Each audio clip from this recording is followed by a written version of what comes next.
Hey, what's up everyone? Happy Friday. Today we'll be talking about publisher SEO strategy and tips with our special guest, David Smooke. Don't forget to visit our sponsor, hrefs.com/AWT.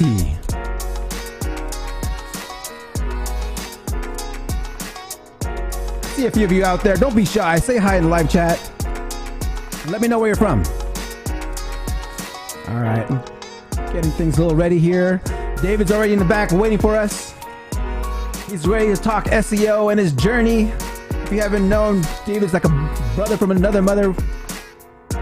Known David for a long time. Over a decade.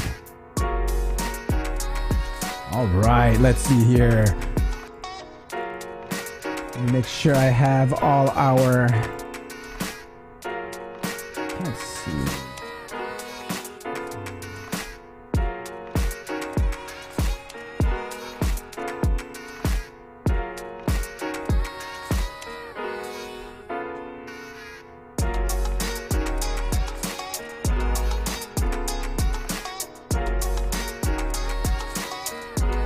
All right, I see Stefan, my man. What's up from Bucharest? Budapest, right? Yeah. Bradley, my man. What's up from Toronto?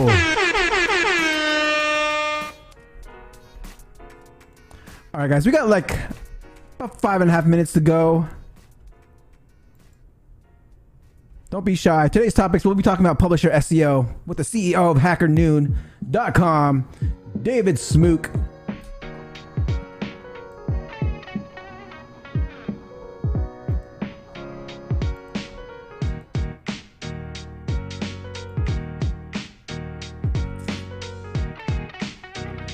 Don't forget to get your questions ready. If you have anything on starting your own publication website, publisher website, now's the time to ask questions. Logan, my man. Hi, Dre and David. Sheila Fiske. Hi, everyone.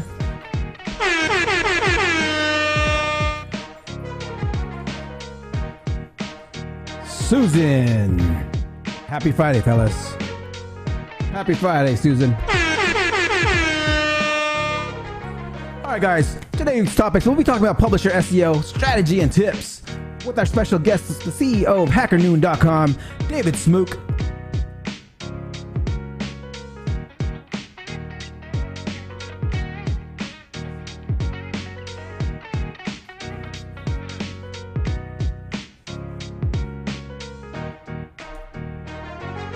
Don't forget to visit our today's sponsor, hrefs.com/AWT. If you want a t-shirt just like this by Hrefs, be sure to count the logo. How many times this logo pops up? The closest one will get a special link to get a free t-shirt, mug, and notebook.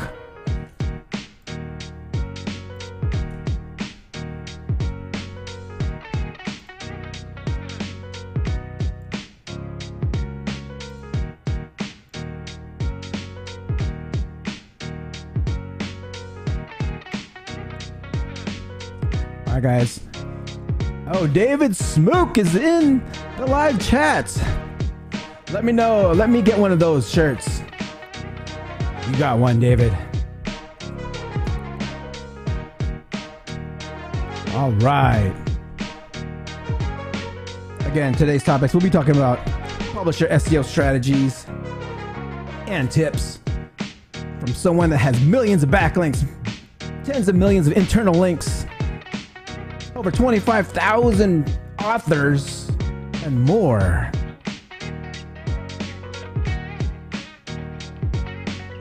We can talk a little bit more about how he started HackerNoon.com, the history behind it, and why SEO is so important to a site like HackerNoon. All right, guys, we got about 2 minutes and 30 seconds to go. Don't be shy. Say hi in the live chat. I see a few of you out there.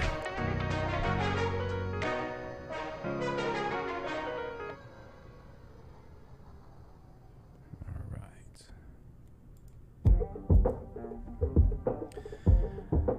Not that hot here. where I'm at today in the Bay Area. David, how hot is it where we're at right now in Colorado? Is it warm? It's like 75 today. Ah, it's a lovely day. And sunny. Love it, love it. Sounds like he's in California. Do you miss the Bay? Yeah, I miss the Bay, of course. Oh man, I met David when he was working at startups here in the Bay Area. It's actually how I got into startups. Was working with David at a company called Smart Recruiters. So we can kind of like talk a little bit about startups if you guys are interested. Ethan, my man, happy Friday for y'all from Denver.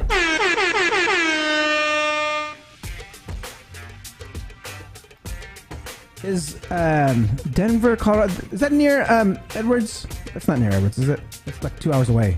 About 2 hours. Yeah. Denver's great though. Beautiful city. A little hot for me. Oh, it's actually warmer. Yeah. All right, guys, we got about 1 more minute to go. I'm excited for this one. I'm talking to my brother from another mother, David Smooke. Today's topics, we'll talk about publisher SEO strategies and tips on publisher sites. We'll see how HackerNoon does SEO, how his staff works on it. I know he has a dedicated Slack channel just to SEO, so we can talk about that. All right, guys, we got about 38 more seconds. I'm gonna go and get things ready here. Be sure to ask questions in the live chat, and I will address them in the order that they are received. All right, guys, I'll see you on the other side.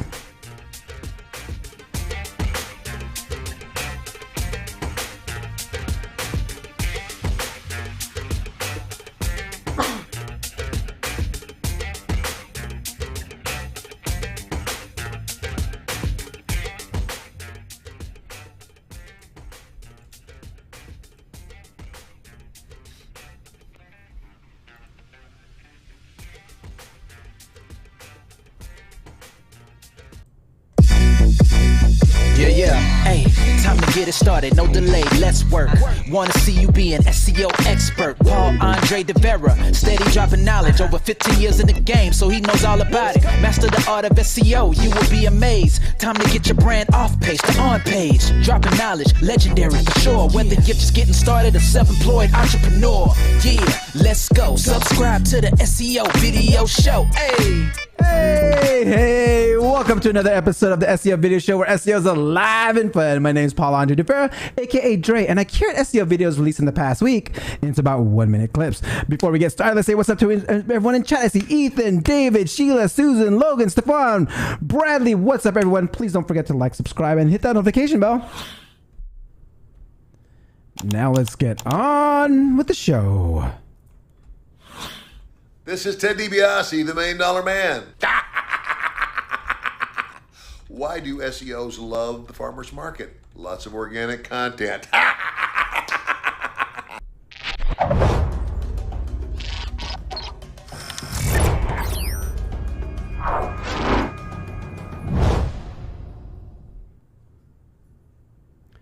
Google just added a best practice on Google Search Central script on or language mismatches and titles. Be sure to check out the 4 title elements. Use the same script and language as the page as primary content, or else Google will actually rewrite your title. So check that one out. Google just also released a video with 8 tips on making your e-commerce website mobile friendly. Let's check out number 7. Users on mobile devices generally have a greater expectation of personalization. This is influenced by multiple factors, including mobile devices are typically not shared, and so are inherently personal. And smaller screens means it's more important to make what is displayed relevant to the user. An effective way to determine if your site could benefit from personalization is to perform a site audit. For example, shopper interviews are a great way to gain deeper insights into the expectations of your users. Personalization comes in many forms. It can be as simple as displaying products on the homepage that the user viewed on their last visit, or showing hand-curated offers based on the user's profile.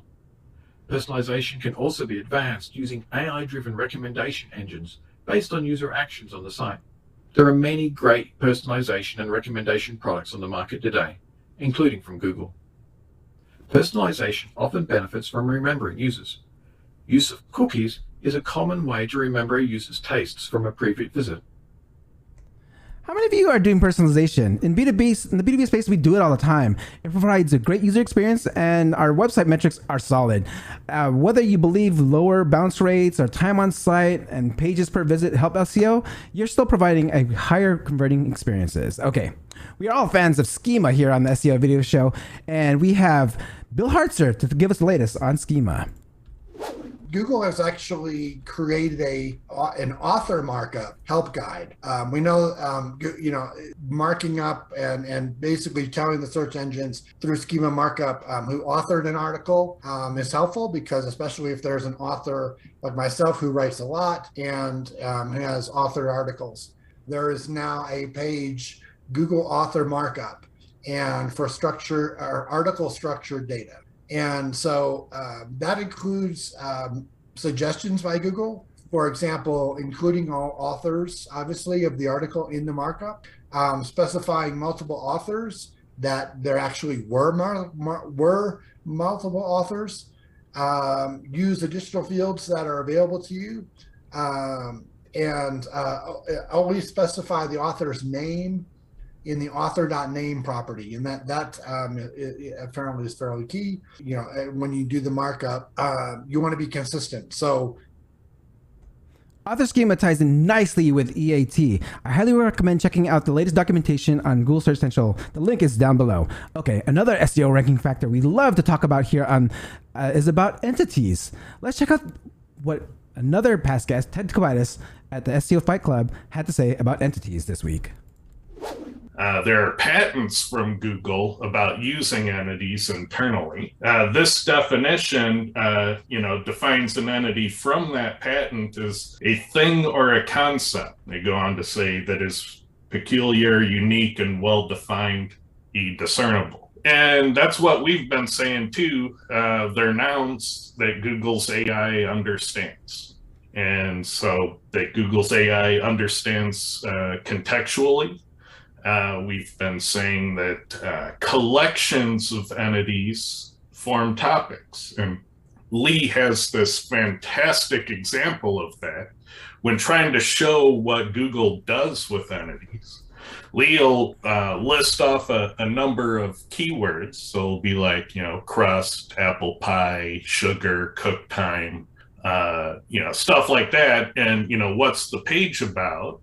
And people come back, oh, it's a, pie recipe. And it's like, yes, that's exactly how Google is using this data, because those collections of related entities on a page form the topic that the page is about, or at least it describes it, gives you a confidence that that page is about that topic. And it's not exactly about the exact match keyword. That definition on entities makes sense, right? I mean, if an excellent book on entity SEO is by Dixon Jones. Wait, actually, hold on. What's going on here?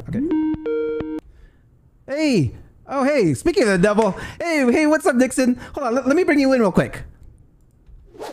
Most people are just guessing what anchor text to use or using some general... Hey, Dre. Hello, everybody that's watching. Nice to see you. Brilliant show as always. Just wanted to say, inlinks.net, we've launched a new keyword research tool that's pretty different to anything that's out there. It does a couple of things differently. It groups entities and keywords into topics, meaningful topics, so that you know how to write things in order, and you don't just, spray gun with keywords.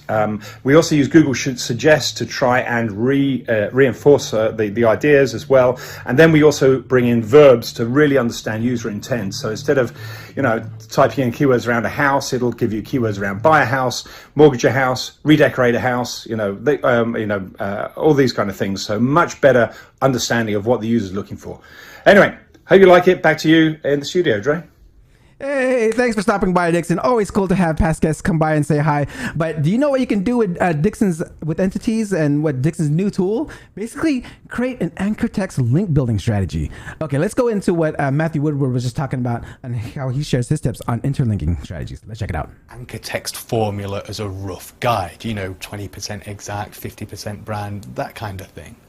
So I'm going to show you the exact right way to do it because every search result is different. Now, we use this internal tool that allows us to compare our competitors' anchor text profiles with our own easily. It breaks the anchor text down by exact match, topical match, brand match, URL, and some other categories, so we can easily see where our competitors are versus where we are. So, in this example, we can see that my page is heavily over-optimized for exact match anchors and URL anchors, but it's under-optimized for topical, brand, and generic anchors. With that knowledge in hand, we can then close the anchor text gap by building more topical, branded, and generic anchors whilst completely avoiding any exact match and URL based anchors. So I want you to remember, link building doesn't have to be an uphill battle. In the first week of every month, you should look at the top 30 results to see which pages you can build links to. Then calculate the link gap and cost for each of those opportunities. Do you know who has millions of backlinks and tens of millions of internal links? My guest today. But before we introduce him, here's a word from our sponsor. Are you sick of your competitors outranking you in the search results? Your solution is Ahrefs Webmaster Tools, and it's free $99. This isn't one of your 14-day free trial offers. Instead, it's a super powerful tool that'll do a full website audit for you and keep working for you for free. It'll scan your site and prioritize precisely what you need to fix and improve for your search results.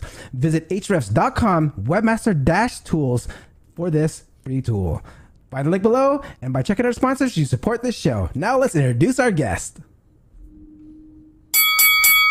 David started his content and social marketing tech career back in 2011. He's a writer, designer, entrepreneur, and TEDx speaker. He's built one of the most prominent tech publications globally with no paywalls and no pop-ups. He has served over 1,000 tech companies as customers, published over 25,000 curious and insightful contributing writers. And since his launch, over 100 million people have visited the website to learn about technology. Please welcome the CEO of HackerNoon.com, David Smooke.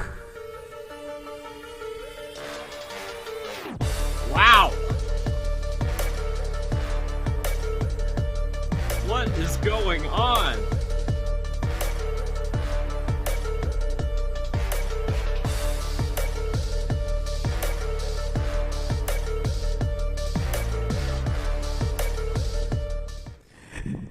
David, my man, my brother from another mother, welcome to the show. Hey, Dre. Where am I? This is quite a corner of the internet you've created. What is going on? Thank you. It's such a pleasure to have you on.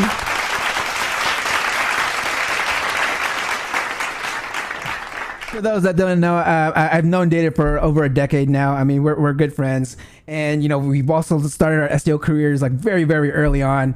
And he was someone I actually worked with when I first started getting into the B2B tech. And I want to ask you a question that I ask all my SEO professionals that come on here. In 1 minute or less, how does David Smooke get ranking on page 1 of Google? First things first, publish it on HackerNoon. That's the place to publish it. Go start on a high domain site, have your headline rank very, very quickly, But I would say in general, more specific terms wherever you're publishing. The more you can get to a specific term and intent as the H1 or the headline of the story, the better off you can be towards getting less relevant users quicker. Because you don't want to try and go after the whole story all at once, but you can come on little details and people can find you from the details. How's that? 1 minute? Love it. First knowledge bomb of the day. Thank you, David. Okay, hold on. Let me rewind this real quick. Take us way back into when you first got into SEO. Like, how did you learn it? And take us to the story of how you first even heard about SEO. Well, we were hiring for an SEO professional at Smart Recruiters, which had a one-room office in San Francisco. And this guy comes into the meeting. He's got a suit on, looking very professional, and he comes to the meeting with like 20-page printouts of what smartrecruiters.com should be doing. And that guy was Dre. And there he was coming in to work at Smart Recruiters. I mean, I got into it more just like being interested in writing and look at the you take the long view, publishing used to be something only for the rich, the elite, the wealthy. Having a printing press, that's a giant building, all of this massive knowledge. So I think where I get excited about it is just anyone can publish for like pretty cheaply. You can be on your own domain with your own hosting for not too much money a month. So, it starts to get pretty exciting of just like what happens once everyone can create a site, like how much it's easier than ever to create something new, but it's harder than ever to be discovered. And SEO is kind of at the core of how difficult that problem is. Love that. Okay. So take us into like what made you like interested in like always in publishing. I don't know, man. Words are interesting. I loved reading books. I think the idea that anyone can publish something online is really like, even like, I'm that generation where the internet happened, as I'm a teenager and not as I'm a young kid. I'm not surrounded by smartphones like the kids are today and how accessible knowledge is, but it just ends up shaping my worldview of how groundbreaking it is that you can, for, a few pennies, you can have someone read your text online. So I think that's kind of what kept me, in the publishing game. And also lately, I've just really liked, getting more into design and product management of like, what should the site be? How should a new page work? And so those challenges, they keep my brain spinning. So I keep working on them. All right. So I want to take us into like how you got into. So you first got into SEO, like within your tech startups, but you went about the route of having your own publication, online publication, and take us to like how HackerNoon was born and what take us to that story of how it was born and like how important SEO was part of HackerNoon. SEO has been essential for all of our early readers. Writing, specific titles about technical articles brings in the right person who has that technical problem. So, I mean, that type of intent to story matching has always kind of been in our DNA. HackerNoon itself, I really wanted a site that continued to make money in its sleep because after I left Smart Recruiters working with you, I learned what it was like to be a marketing consultant. And SEO was one of the line items, I would put in there in specific tasks. But it was still like I could only make as much money as hours I had in the day. So I was making a marketing service business and I was funding the building of my own sites and hiring contractors to grow those sites. So HackerNoon is the one that hit this right mix of the technology industry is just I think more willing to share their stories. They're already on a keyboard all day. So having a blogging platform that anyone could write on, it makes sense to focus the content on something where everyone's already using the keyboard. Everyone's already online. And I think the technology community, the good portions of it, people want to learn and teach and build atop of each other. And I think that's that collaborative nature of it made it a good content niche to grow. And that's why I kept focusing on HackerNoon. Love that. Okay, so HackerNoon, for those that don't know what HackerNoon is, I mean, you just mentioned like, people that love blogging. It is, people can publish a bunch of websites. You have over 25,000 authors, right, contributing on there right now. Can you explain to like, what HackerNoon is right now? Yeah, so if you click the start writing or the write button on any page, you can start a draft. When you submit that draft to an editor, you get a human on the other side within 2 to 3 business days. They'll review and improve your story, and then it'll go into our distribution machine. So you own the content, but you give us a non-exclusive license, so you could publish your content anywhere, but also it gives us the right to distribute it everywhere. And we're connected to a lot of RSS feeds, so when you publish on HackerNoon, you get links from like the news breaks of the world and into our distribution system. And then we have also been growing this year with writing contests, and sponsors are awarding cash prizes to the best stories on certain tags. So if you just use the Web3 hashtag or the blockchain or the cybersecurity hashtag on HackerNoon, you just automatically enter to win contests as well. So that's kind of the direction we're headed, and the sweet spot has been providing this editing and distribution for writers and really any technology professionals on the internet. And in return, we're building up a big library, and we have this big free library where we run ads by content relevancy on the site. So that little yellow banner atop the site, is, what's allowing us to fund editors and distribution. So that's kind of the trade we make with contributors publishing about 42 stories a day. Love it, love it.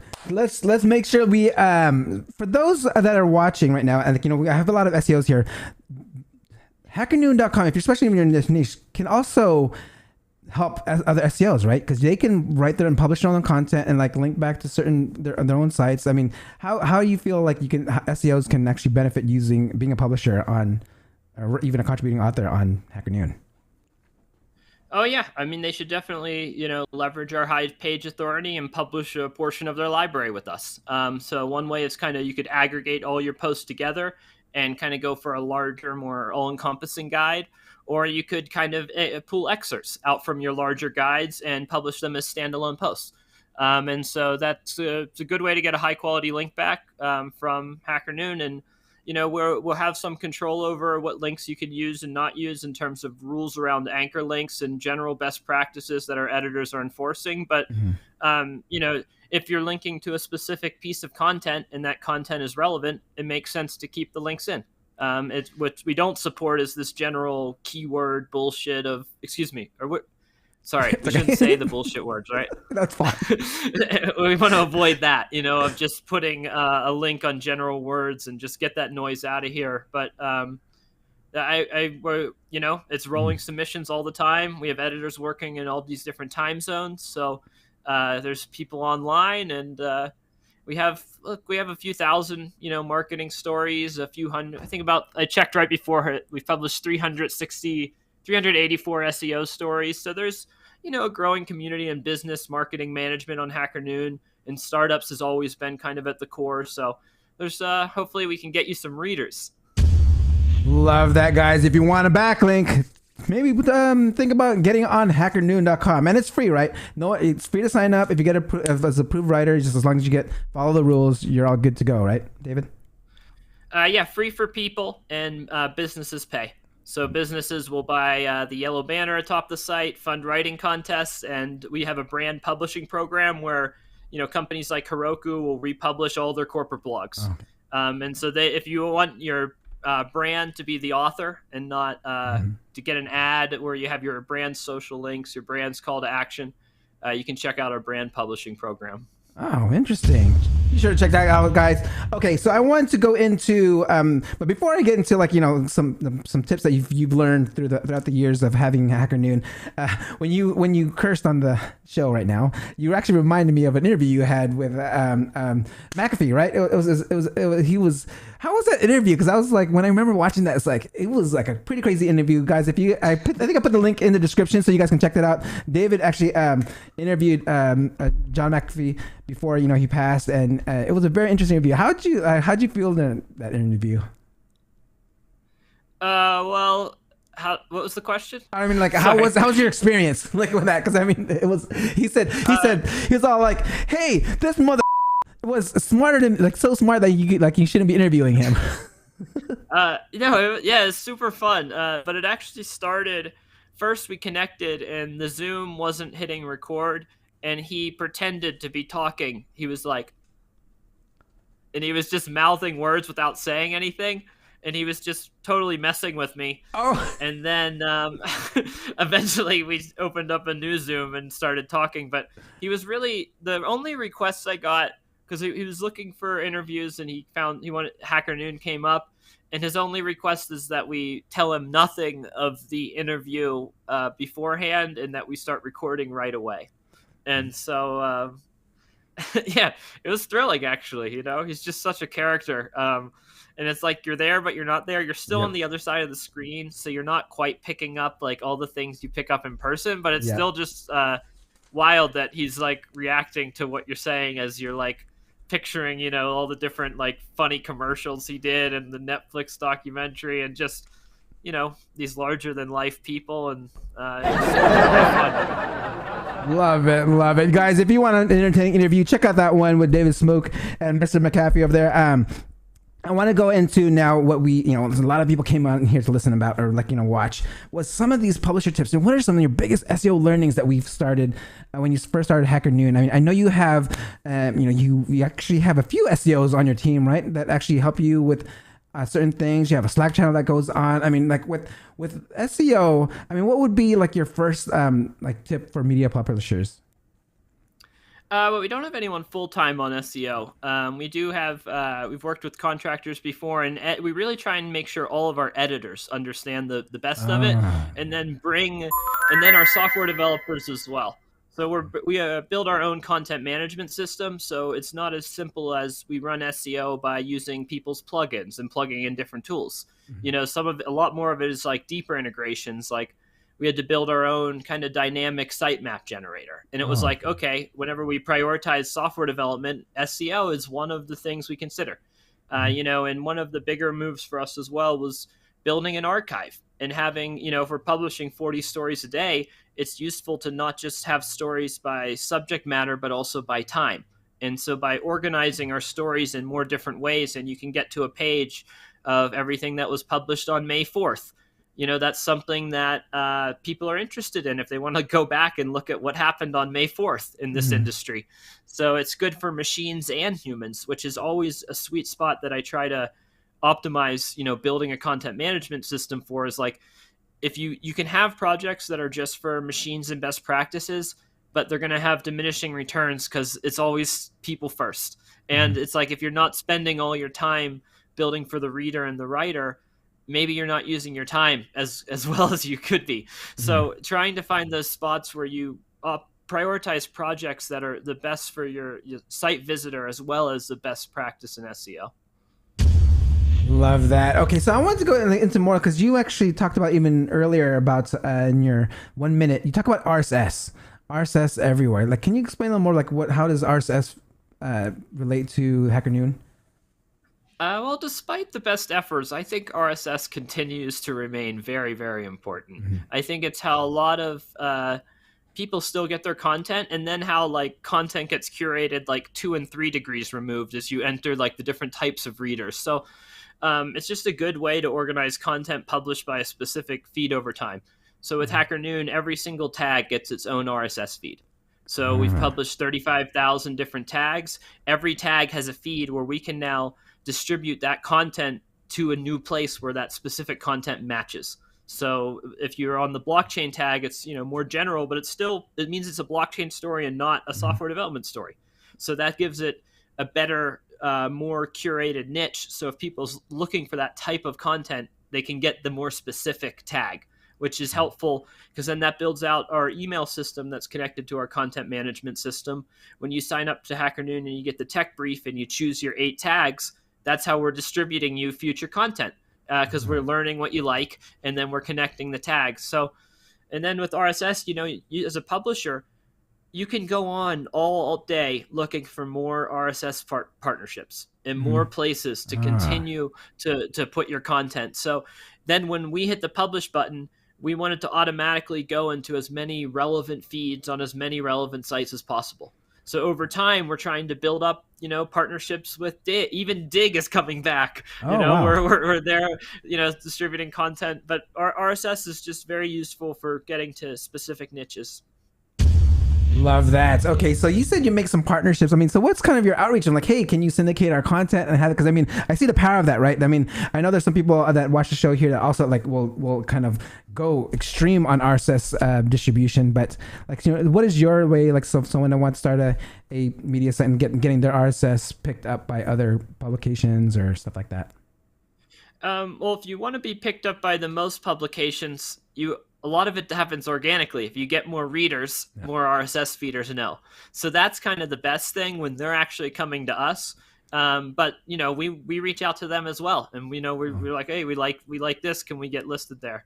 So that's I don't think it's more like sprints as opposed to ongoing. I don't think once you have good RSS partnerships, they kind of just sit back and wait, and they just keep the content keeps going in. So those are some of the trade-offs for it. All right, dropping all these knowledge bombs. Yep. I don't know if that one was worth the knowledge bomb. I appreciate the enthusiasm.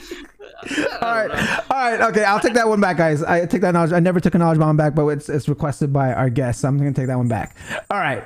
So I want to go into like more of like if you go to your pages, like you actually have audio there. So like, is there something you're playing with audio with your pages? I mean, how are you? Why is there audio on your pages?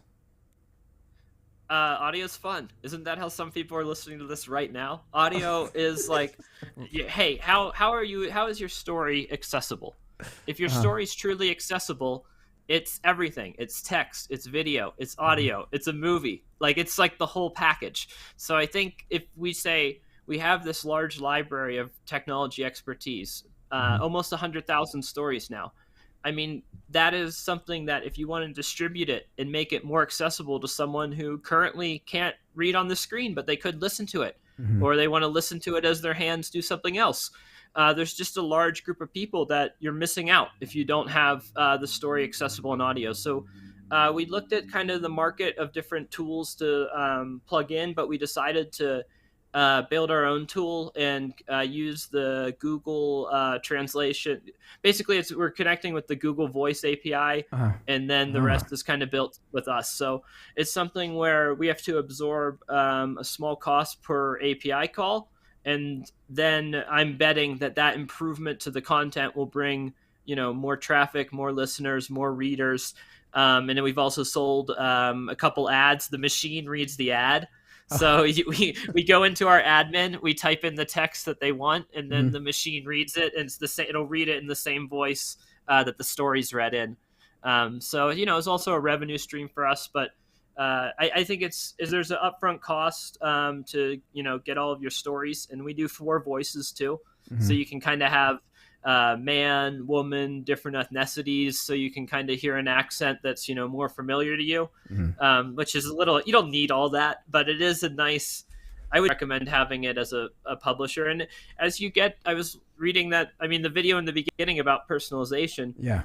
Like, you can also, once they choose a voice, that's their voice. Or once they choose to turn off audio stories, that button disappears. So, there's options that you can use it to provide for some users and not all users if you want to, have an even better reading experience or more personalized.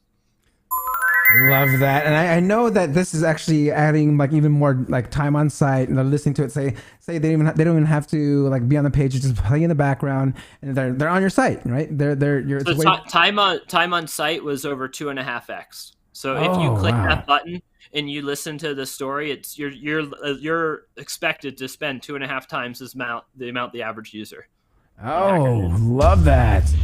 All right, that's a helpful tip, guys. And we all know that Google loves Google, and if you're using Google API calls, I don't know. I like saying that they love showing love, and they drink their own champagne, eat their own dog food, whatever it is. But I want to go into tip number 2 of the SEO of your SEO strategy for HackerNoon. Like, what's like the current strategy that you're doing right now within the site that it's helping your SEO?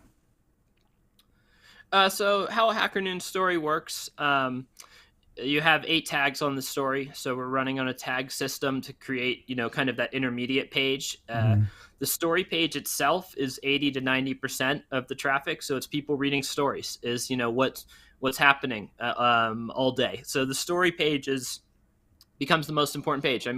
So it's ongoing projects to make the page perform better, make it faster, and we haven't done, we've stayed away from Google AMP, haven't tried that yet, and actually saying, hey, we want them on hackernoon.com in our own servers, and our servers are fast enough that like we don't have to move everything over to AMP. So there's some trade-offs that you can, make in kind of a day-to-day thing. But with strategy for us is also baked into how do stories end up here. And, you have people in the technology industry trying to reach, relevant professionals and very niche subject matter about how to build things. So as a great story that trends attracts, related and imitation stories, and stories that are, if something trends and it's about a JavaScript library, more people will now submit stories about that library because that story already happened. So that is really good for the flywheel of recruiting new content, but it's also very natural for SEO because it means our library is more related and the niche fits together from one story to the next. So, because I think what publishers, it's a battle over time to be the authority on X, whatever X is, and whatever X times however many authorities you want to be on. So it takes time to build up trust around those keywords, and I think overall the search engines are pretty good about measuring the trust of your library. How much original content did you bring to the internet related to the subject matter? And I think over time they reward that. And that if you've given a lot back to the internet and you've organized this big group of content together that lots of people read, that it'll show up over time. So I have a little bit of trust that just doing the right thing for growing your library will do the right thing for bringing in long-term relevant readers from search. Excellent! All right, that was awesome. Okay, so I wanted to go into more now the day-to-day stuff. Okay, so like, yeah, you have all this set up. I mean, you even have Slack for people to chat and talk about things. I know you post in there all the time. So you're paying attention to SEO. It's on your mind every single day. So what are some like the day-to-day? This is what paternity leave looks like. Right here. Oh, so you're on. Oh yeah, you just had a little one, right? Yeah, number 2. So oh, congrats about that. Congratulations. That's why I'm on the show right there. I needed to get that congratulations machine. all right. So what's so you're on the day-to-day. Yeah. The day-to-day of like also have analytics set up on Slack of just like when stories start to trend. And then on all of our stories, we put a link back tracer. So we trace where the top links come back to every story. So I think we did that one. I think it was the Hrefs API. I forget. But, so you get kind of a trend of when something starts to trend elsewhere. And why are they this HackerNoon story starting to get there? So I'm monitoring a lot of that. But I try now the team is now, 15 people full-time and another 20 people part-time. And there's a lot of editors, there's a lot of software developers. So I'm more like also just concerned about best practices, like being part of our routine, and having, as we add more SEO rules that the editors can follow and that the product team can do. And then we've been doing a blogging fellowship where we're teaching more of these best SEO practices to writers. And, you can join this free fellowship. If you just type in blogging fellowship, I think our SEO is good enough that it'll show up. You may have to type HackerNoon blogging fellowship. I'll have to check on that. But that program's been really good also for us to make rules and make documentation of when we can use everything, how H2s, when... there's just a lot of different rules that could be and how companies are mentioned, because we also kind of have a challenge in front of us as we want to rank for more company news. And so we build a company news page where we're curating the web for all of the news and trends about companies over time. So seeing it within how they're talked about on HackerNoon versus how companies are talked about around the web, and kind of aggregating that where you can get a hub about the news around the company, as opposed to just what is the company and facts about the company, kind of trying to create that layer of what do other people say the company is, which I find is a more accurate, representation. I always liked how Facebook used the phrase of people talking about you, because that's a more accurate description of what goes on the internet. It's like you can say you are whatever you think you are, but it's what you actually are is what people say you are, because the internet that's just what it is. Oh man. All right, so I want to we see Zen here. Zen says, "Hi, Smooke. Oh, SEO secrets. Hi, Zen. Okay, so I want to make. I'm going to come into my last question here. If you guys, anyone have any questions for David, please ask them in the live chat, and I'll ask them. But right now, I want to ask you a question I always ask all my SEO professionals that come on here. If someone wants to get in the SEO game, become an SEO professional, what would your advice be to them? Start a site and drive traffic to it. It can be about anything you want in the world. Follow your own little heart. You can get content however you make a plan for it, but I think the best thing for your career is to, even if this site is small, it'll provide one example that you can rank for one term and it's yours. because who knows what happens to your future clients over time. Having one example where it is your own site and it shows you have a hobby. You actually care about something if you make it a hobby site, or it's like you making this SEO video show and building up your SEO video site. Like, that is a great way to do it. That's the type of site you picked. But it doesn't, to me, it's creating a site yourself, owning it. It goes, you have this a few more challenges, and it shows that you're more put together, as opposed to, hey, I've always represented someone else. I've always grown their sites. Look how many I grew them. It's cool that you have that, and but the first thing you want to show people is that you can do it for yourself, because that means they can definitely go do it for somebody else. Knowledge bomb right there. Okay, Zen commented, you are what people think you are. Okay, Zen, I didn't see any other questions come in the live chats. I mean, if there's any other last advice, anything to make this episode feel complete for you, David, please, the stage is yours. I just want to say that I hope the Warriors can turn this thing around and win the NBA championship. It was a little disheartening to be in Colorado watching the game and watching the Celtics just take over the fourth quarter. So, yeah, I'll just use this platform. All right. Thank you, David, for being my special guest today. If you can please hold on for one quick second while I sign off. Hold on. All right, guys, that concludes another episode of the SEO Video Show. Please don't forget to like, subscribe, and hit that notification bell. And don't forget to let me know how many times this logo showed up. You'll get a free t-shirt from hrefs.com, and I will see you next week. Peace out. Thank you for watching. Hope you come back next week. Make sure to subscribe. You don't want to miss a thing. Hope you learn something new, because the vibe is incredible. From the special SEO professionals, SEO Video Show. Let's work. Want to see you be an SEO expert. Paul Andre De Vera helping you step it up. No delay right now. Time to level up. Hey, thank you so much for watching. Make sure to subscribe. Woo!